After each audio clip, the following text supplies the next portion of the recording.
Anna. Yes, I'm just listening to you and thinking about our teachers, because we too have now, based on the Truth and Reconciliation Council, we have the responsibility to bring the indigenous knowledge to the classroom. But it seems to me that requires a shift of being with children in the first place. And the learning stories is a vehicle. That we could possibly achieve that. It's a very powerful vehicle.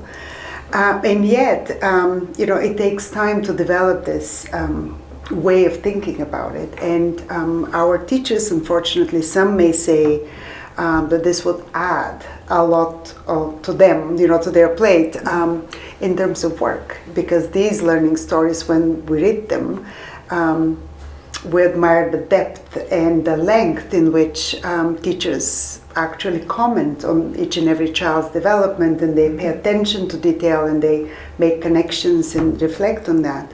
So this takes time. And for the teachers who are thinking of teaching as delivering the curriculum, this may seems like extra work. So what would you tell these teachers? How would that change? What would it take them?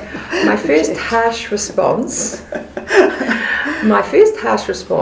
to a teacher who didn't think it was necessary or didn't wish to engage, I would say, maybe you're in the wrong occupation. That would be my first response, because I know the power of this work. And actually, why are we in education?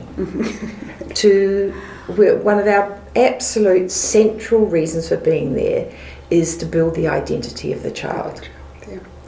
And find me another way, but this will be one of the most powerful ways in which you can do this. It's not easy, but good things are not easy. Yes. But it's so worth it. And I think, the stories that I've read over the years from teachers, written from the heart, using the mind in a very powerful way to connect deeply with children, to connect deeply with families, to show what you value, and to make visible this child's mana, this child's power, this child's spirit, this child's interest, in a way that nobody can miss. And I really do. Look, some of those one of the early stories, I actually shared it at the keynote. There was this very small child, very fragile, and all he had was this enormous portfolio from special education of IEPs, all deficit, all just medical deficit documentation, all describing the things he couldn't do. That family didn't actually need that folder. They lived with that child 24 hours a day. Quite frankly, they knew. They knew in their being. And when the first time this little child, Kian's teacher, engaged in writing a learning story, she wrote just a little learning story. It wasn't analysed in the first instance. And when she wrote the story, she was so excited about it. It was just brought into focus something this child could do. And she gave it to the mother, and the mother's response was so powerful. She said, I was so excited when I read the story that I went out to buy a bottle of wine. I can't remember the exact words, but you can't imagine what it is like to have someone tell you what your child can do instead of all the can'ts.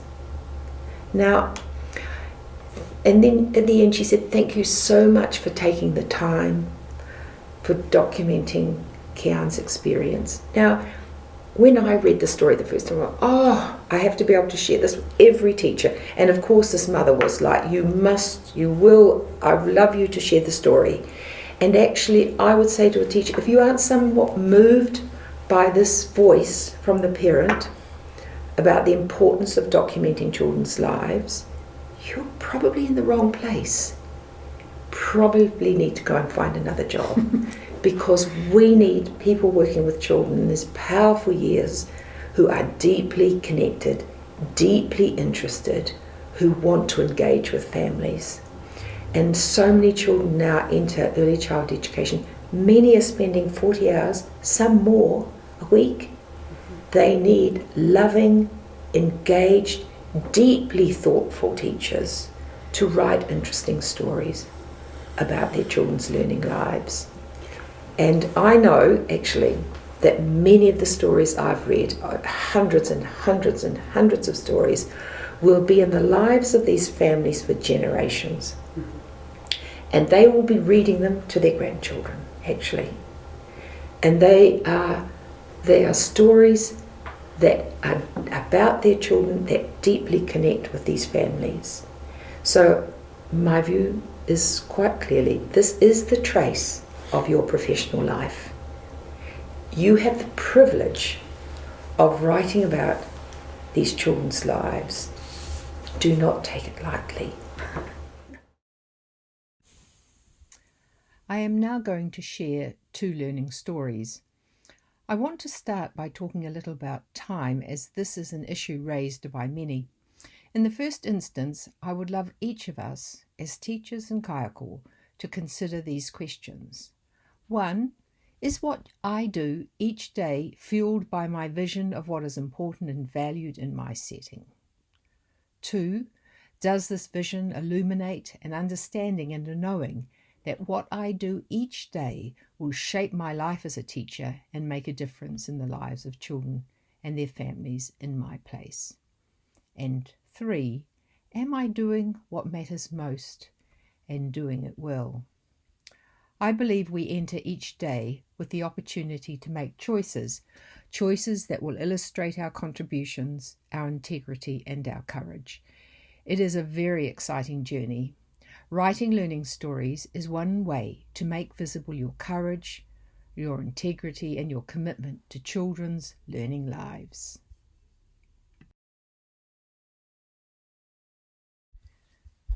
The first learning story is published in this book entitled Inclusive Assessment, Te Kāhui Aro Matawai. This book is part of a series on assessment that were the result of a project on early childhood assessment that spanned almost a decade. Margaret Carr and I co-directed this project as part of a national project that was developed across the education sector. So this particular book focused on inclusive assessment. It represents national work in progress at that time as teachers, kaiako, whānau and early intervention specialists explored inclusive assessment practices for children with special learning needs, or special rights as we would now express this, more positively within the context of Te Whāriki. The exemplars highlighted some of the assessment issues that are specific to children who require the extra resource of an early intervention team to support their learning. The challenges these children face may arise from a physical disability, a sensory impairment, a learning or communication delay, a social, emotional issue, or a combination of these. In New Zealand Aotearoa, there is and continues to be a debate about how we can include children with special learning rights within the same curriculum and the same assessment practices as other children, while at the same time responding to their individual ways of learning.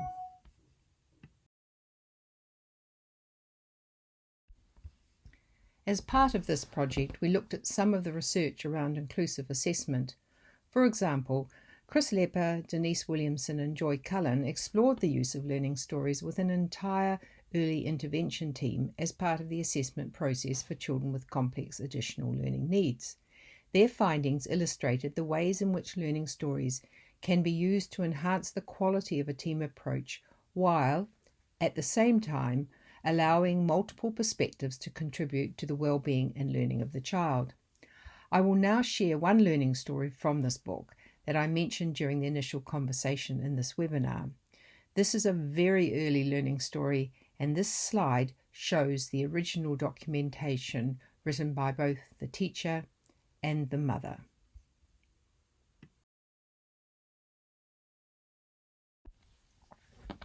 This learning story was written by Sue Hilliard, who was at the time working at the Homai Early Childhood Unit in Auckland. It was the first learning story she wrote. Kian was attending the specialist centre. This short learning story describes his enjoyment and achievement on a resonance board. So I'll now read the story. It's titled by us, I Can't Tell You How Amazing It Is. Kian is on a resonance board, surrounded by rattly things and a blue cheerleader's pom-pom. The gold mobile is hanging above him within reach. Kian is enjoying touching the pom-pom and the strands of the gold mobile. He has his boots on, but is not making any movement with his legs to make noise contact with the board. I start to stimulate some movement by creeping my fingers down his leg from the hip and finish with lifting his foot a little, then dropping it onto the board so his boot makes a noise. As I do this, I'm chanting. Kian lifts his foot and goes crash. I time the word crash with the boot landing on the board. I wait for him to copy. After 3 repeats, with waiting time in between, Kian lifts his leg himself and crashed his boot onto the board. He smiles at me. I leave Kian to a few minutes of exploring on the board. He lifts and kicks his boot one more time and smiles. Now, this learning story celebrates and focuses on Kian's achievement. By deliberately waiting for Kian to copy her, Sue, the teacher, demonstrates that she recognizes an opportunity for learning and responds in a way that leads to a positive outcome. The original story did not have a photo. I have added this to give the viewer a sense of the experience that Kian was engaged in. Because the teacher was so excited by this new form of assessment, she wanted to find out what the parents' thoughts and feelings were, so she invited comment from the home. And on the next slide, we have the parents' response.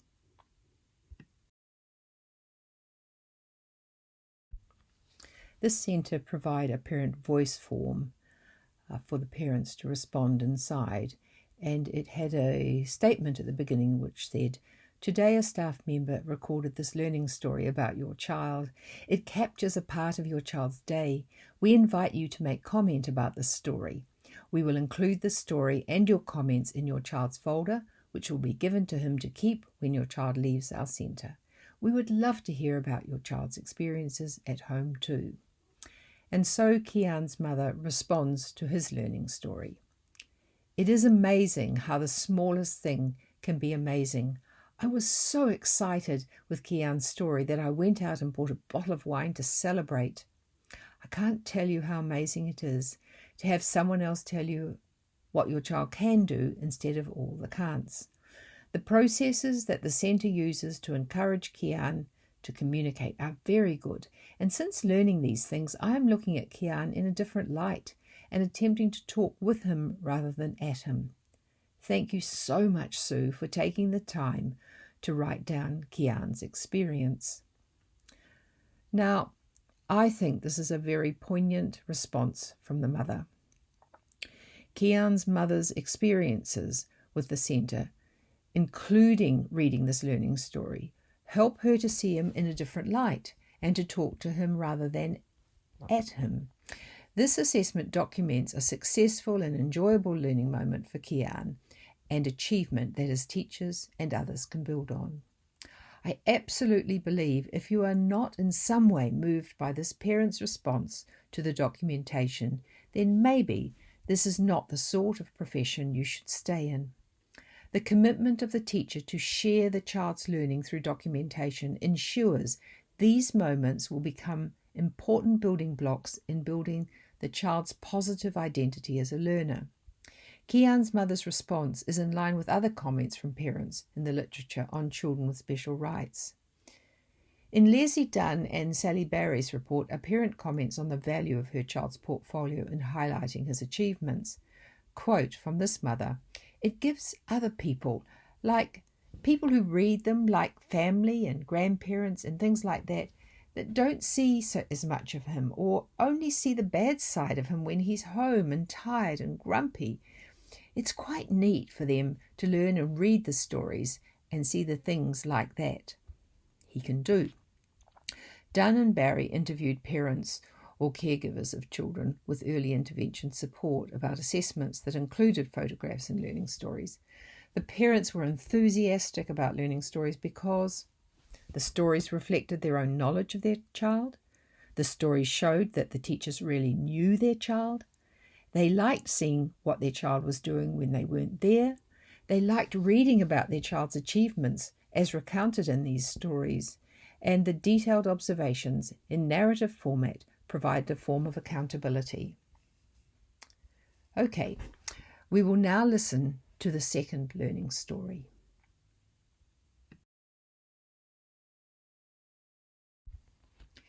Kim Parkinson is the author of this learning story and is a teacher at the Roskill South Kindergarten in Auckland, Aotearoa, New Zealand.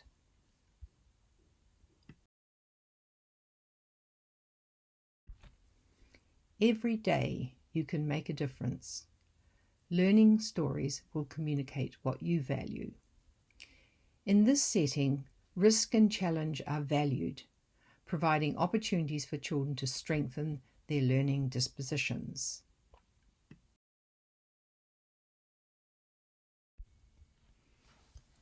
This is what the original learning story looks like in the portfolio. This is the long version of this particular learning story. What follows is a shortened version of this story. I wanted to share this short version as time has been raised by some teachers in defence of not documenting children's learning lives. Some say they're not able to do this work because of a time constraint and restraint.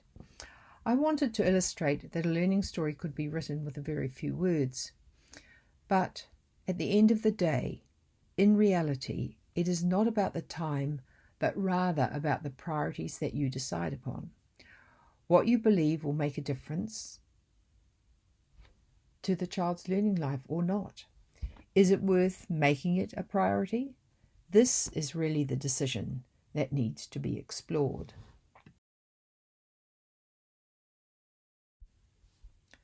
I just want to first of all give this story some context.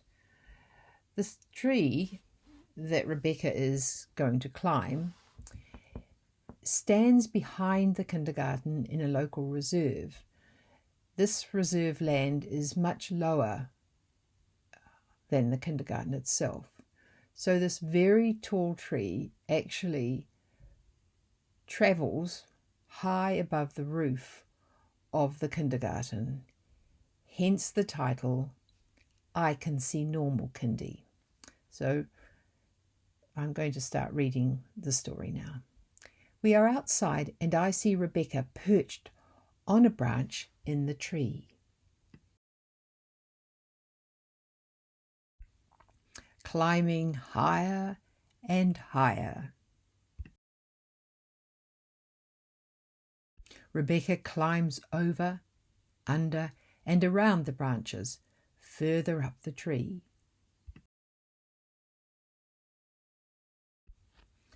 She takes her time, concentrating as she tests out each branch, making sure it is strong enough to hold her. Near the top, she calls out in sheer wonderment, I can see normal Kindy!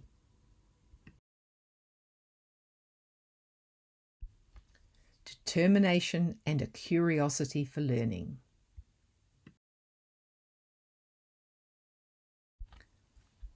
What learning do I think is happening for Rebecca? Rebecca, you have developed a great understanding about risk and challenge. You are building confidence, resilience, and self-belief, qualities that are important for your lifelong learning. Through determination and perseverance, you reach the top of the tree. What a wonderful experience!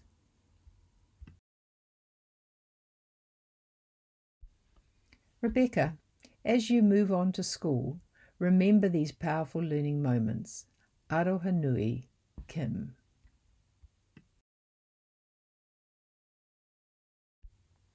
I now want to share a quote from Carla Rinaldi, which she wrote in Making Learning Visible. Quote, it's a difficult path that requires effort, energies, hard work, and sometimes suffering, but it also offers wonder, amazement, joy, enthusiasm, and passion. It's a path that takes time. I think this is a fabulous quote and one to ponder and reflect upon. I once knew a teacher who had been to 14 time management courses. Did she improve her time management? No, because as Stephen Covey says, her focus was on the clock instead of the compass. Traditionally, people have focused their management of time on the clock-only approach. That is, thinking about commitments, schedules, goals, activities. What Stephen Covey asks us to think about is to rediscover our compass, which will empower you to think about what's important to you, your vision, your values, your principles, your direction, to ensure that you put first things first. So give yourself the gift of time to ruminate, think, share, network, talk, and be inspired and think differently. And I want to finish this conversation off with the original story written by Kim. Now remember, this teacher has been writing learning stories for many years. The more you do it, the better you get at it. And so this is just an example of a teacher who has written many, many stories over the years and continues to deepen her understanding of what it is to be a lifelong learner in an early childhood setting.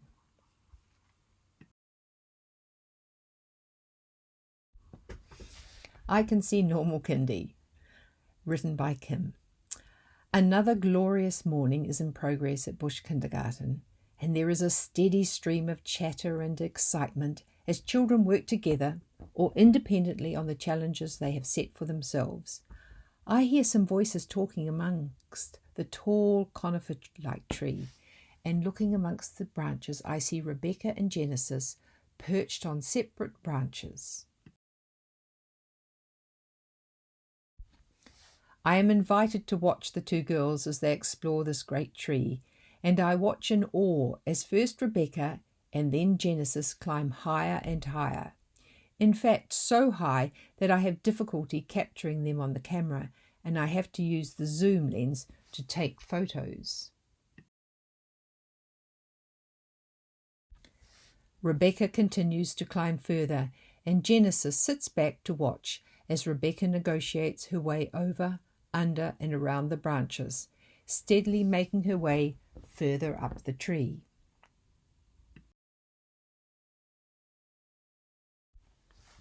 Rebecca takes her time, concentrating as she tests out each branch, making sure it is strong enough to hold her.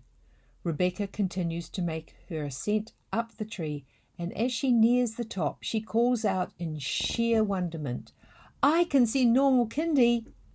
I wonder if this is what Sir Edmund Hillary felt when he climbed Mount Everest.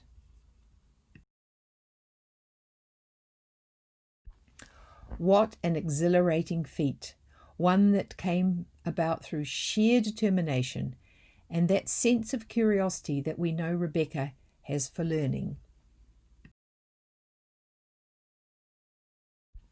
Rebecca sat at the top of the tree for some time, taking in all that was happening below her and every now and then shouting out something that she was able to observe from her treetop perch. Many of Rebecca's friends gathered at the base of the tree and watched her on her climbing journey. When Rebecca decided it was time to come back down, she climbed the same way as she had going up, with determination, thought, and the disposition of a calculated risk-taker.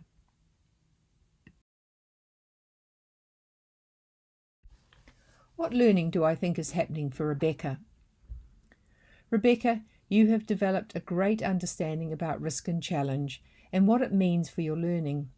You are constantly striving to test the limits of your physical boundaries and have a sound judgment in assessing risks, checking the branches for strength, and keeping yourself safe in amongst the tree. Rebecca, you are building confidence, resilience, and self-belief, qualities that are important for your lifelong lifelong learning. I love your sense of involvement, curiosity and wonderment as you set your goals and work towards achieving these.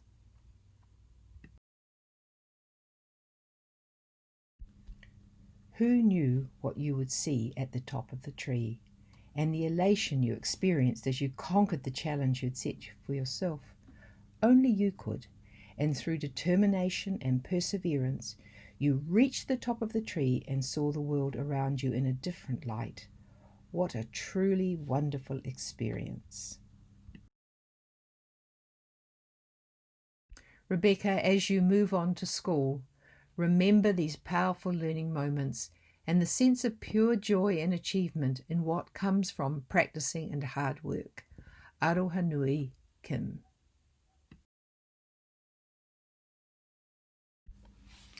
I return to Carla Rinaldi's quote. It is a difficult path that requires effort, energies, hard work, and sometimes suffering, but it also offers wonder, amazement, joy, enthusiasm, and passion. It is a path that takes time. I think as you read and reread this learning story, you will be able to reflect on the power of such a story to deliver important messages about the child's identity as a learner. You could consider more closely what this might mean as those around Rebecca read this learning story to her, that is, her teachers and her parents, for example. You might also consider what impact such a learning story would have on Rebecca's parents and their views of their child as a learner. And finally, the impact on Rebecca as she navigates the wider community.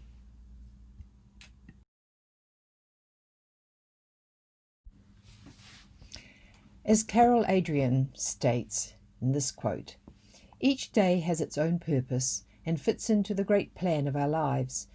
This very moment carries traces of our life purposes in places where we focus our attention, in words or ideas that bring a tingle of excitement and hope into our heart.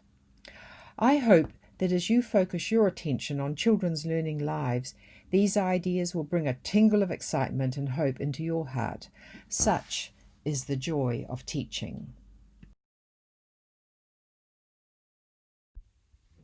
Learning stories housed in portfolios are one of the pathways that will enrich children's learning lives. The stories are woven into the fabric of the curriculum, not separate from, but an integral part of the learning life of the setting. The portfolios of stories will be accessible to children, families, and teachers at all times. Children will have access to their learning stories at any time, accessing their portfolios and sharing them with each other. This provides opportunities for children to open up conversations about their lives. The portfolio provides rich opportunities for children to reflect on their learning, to go back and see what they have achieved, to look throughout the portfolio and to recognise the progression that they are making through practice and hard work. They will have opportunities to recognise that what they do is valued by those around them who are documenting their learning lives.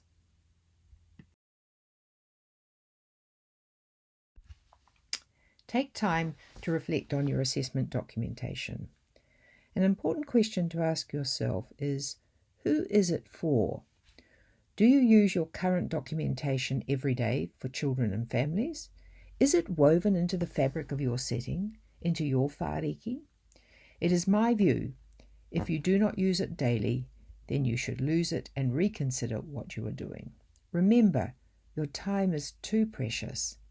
I trained at the end of the 1960s, and as a young teacher at the beginning of the 70s, I began documenting home kindergarten contact books for every child. These travelled between the home and the kindergarten weekly.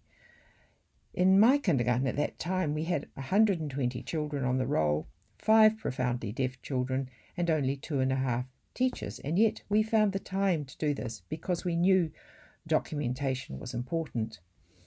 Over the years, I have been involved in documenting children's learning in a range of ways, including observations, checklists, running records, anecdotes. The list goes on and on. We have explored many ways to do this effectively. I believe the single most important change was focused on our image of the child, the move away from deficits and into a credit perspective. Once we had to keep a strength-based approach to each child, to see them as capable and competent, everything changed, and so the emergence of learning stories. If you would like further examples, you can download many learning stories off our website.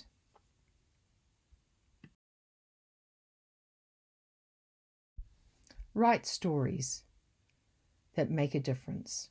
Recognize the privilege it is to enter children's lives in this way. This is the trace of your professional life. When you write stories that are deeply connected to the individual child's learning life, about their curiosity, their passion, their deep interest, you will be in those children's lives forever. I know that many of the stories teachers have written will be being read by these children to their grandchildren in the years ahead. These are the stories that matter, fueled by a vision of what matters most, written with integrity, courage, and commitment. For those of you who are interested, you can access us on Facebook, particularly the ELP Learning Stories Assessment page. This is a private Facebook page. It's specially designed for teachers who want to continue the conversation about learning stories. I look forward to sharing my next conversation with you, which will focus on what is the best age for learning stories to be used.